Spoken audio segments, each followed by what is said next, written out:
Hello to all traders and welcome back to another market review brought to you by Orbex. So we're seeing now a bit of a symmetrical triangle starting to appear with gold. It has had the sell-off that a lot of economists were expecting after a slight pause in price action after such a momentous rally, bringing us over $2,200 for the first time.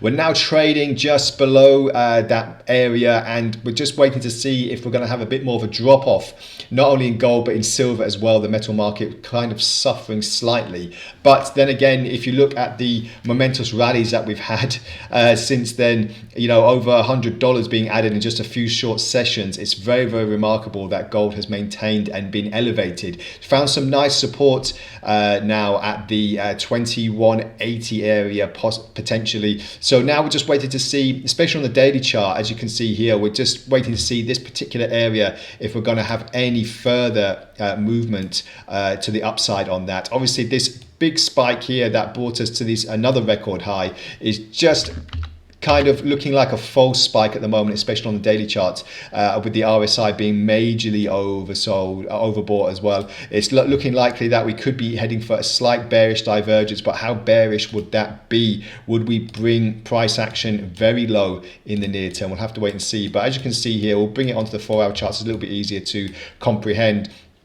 And at the moment, we're just waiting to see, as I said, if we're going to have some more movement to the downside. We're just kind of channeling and getting a bit of a squeeze now on the price action. And like I said, finding some firm support. But before the big uptrend, before we got that news about the Fed a few sessions ago, we were in this slight downward bearish channel before we popped out of it, and price action is trading in a whole different region now. So with that being said, we're just waiting to see now price action getting slightly squeezed here, and if we do have another run to the downside, we could be looking at potential supports at around 2150, 2140. $20-30 drop on gold recently isn't too much in a trading session.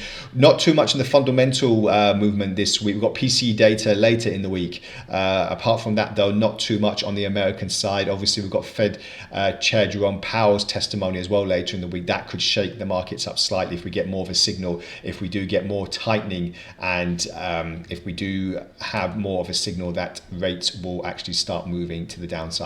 On silver then, just wanted to quickly cap off the metal market because we did see this bearish divergence start bringing price action lower. It's a little bit more worrying than gold because we're having more of a sell-off here, and gold is a little bit more elevated, but silver at the moment just waiting to see if we're going to have more of a downturn.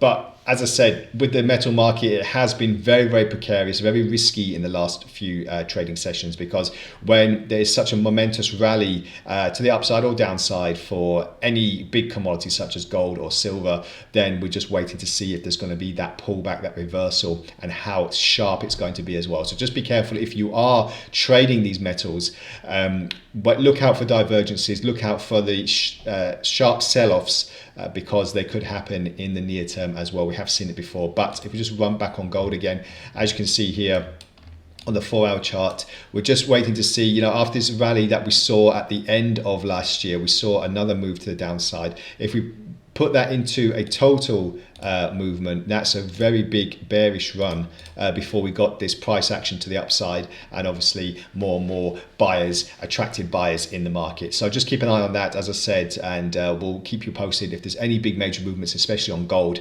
and we'll let you know on our Telegram and YouTube channels. So make sure you stick with us, stay ahead, trade responsibly, and we'll speak again next time. Bye for now.